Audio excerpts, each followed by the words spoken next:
Howard Carter is pretty well known outside of Egyptological circles because Tutankhamun's tomb is well known, or at least well heard of, by so many people around the world. He was an artist, an archaeologist, and an Egyptologist. He learned his archaeology and Egyptology in part from Flinders Petrie, whom you might remember from my video about him. At the time, Carter was only 18, but had spent his childhood learning the art of illustration from his father.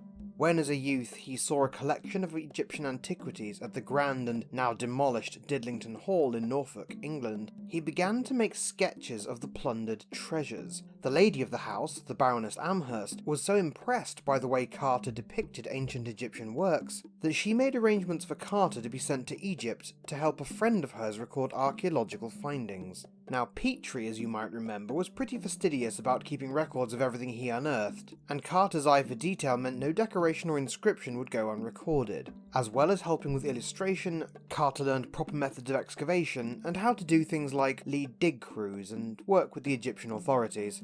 If you watched my Lord Carnarvon biography, you'll know that the digging rights in Egypt were granted by the Egyptian authorities to any financier willing to pay for it, but the work was not entirely at the whim of the backers, and in 1899, in his mid-20s, Carter was made Inspector of Monuments for Upper Egypt, a grand-sounding and fairly prestigious post since Upper Egypt includes sites such as Thebes, Amarna, and the Valley of the Kings. Although I say Egyptian authorities, do bear in mind that the Egyptian Antiquities Service at the time was run by a white Frenchman. The next few years would prove tumultuous for Carter. He got into disputes with Egyptian locals and eventually was moved to the same post but for Lower Egypt. Despite his apparent short temper and lack of patience for funny business, Carter proved a man of sound method. Inheriting a distaste for imprecision from Petrie, he developed a search method for tombs that would ensure not the slightest trinket went unrecorded, and he took pains to ensure that dig sites at Saqqara were safe, secure, and accessible. Towards the end of his tenure as inspector, he'd even been given the enviable privilege of funding for his own digs. Alas, in 1905, he courted controversy when guards at Saqqara forcibly removed a group of drunken French tourists from the site of Djoser's Step Pyramid. Carter sided with his personnel and refused to apologise to the French tourists when the authorities insisted he do so.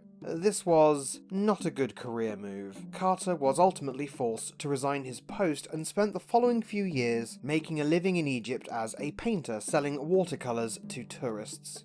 Despite Carter's resignation, his former boss Gaston Maspero recommended Carter as a dig supervisor to Lord Carnarvon when Carnarvon was granted the right to dig in Deir el-Bahri. From then on, both a professional relationship and, according to some contemporaries, a friendship blossomed that would endure for the next decade and a half. In time, Carnarvon's dig privileges moved to the Valley of Kings, and the search for unaccounted for tombs began. The rest is history. The fortunes of the dig team were mixed and work was interrupted during the First World War. By 1922, their successes had dried up so considerably that Carnarvon decided to pack in his funding after one last season.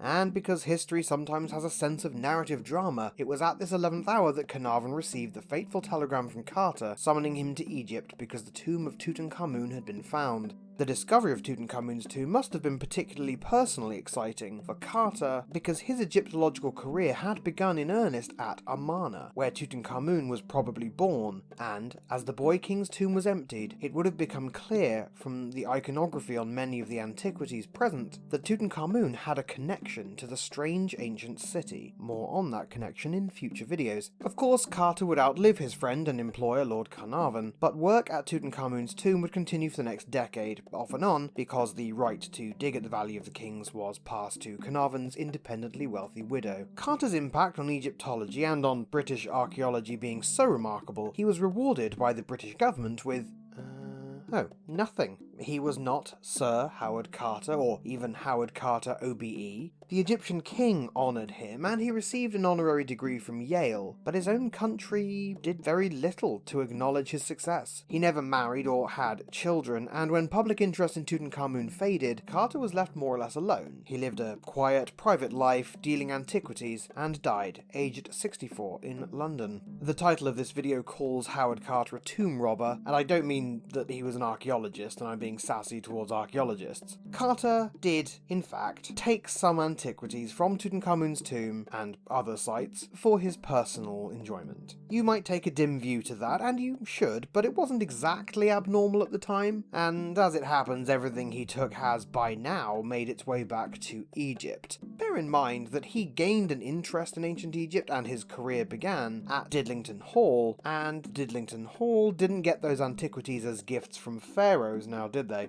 All that remains of Carter now is his tombstone, which commemorates him fittingly with an inscription from Tutankhamun's beautiful alabaster chalice. May your spirit live. May you spend millions of years, you who love Thebes, sitting with your face to the north wind, your eyes beholding happiness. Thanks for watching, and watch this space for more videos about Tutankhamun and his famous tomb as the year goes on. The enthusiastic tourist I hawk my Egyptological watercolours to are my backers at patreon.com/armchairegypt. Except, believe me, they really don't want any watercolours that I've made. Until next time, my fellow armchair Egyptologists, life, prosperity, and health to you all. Thanks for watching. Head over to my channel for more, or click here to see what the YouTube demons think you should watch next. I hope you'll consider subscribing. If you'd like to support and collaborate on the channel with me, go to patreon.com/armchairegypt. You can also join my Discord community, there's an invite link in the description.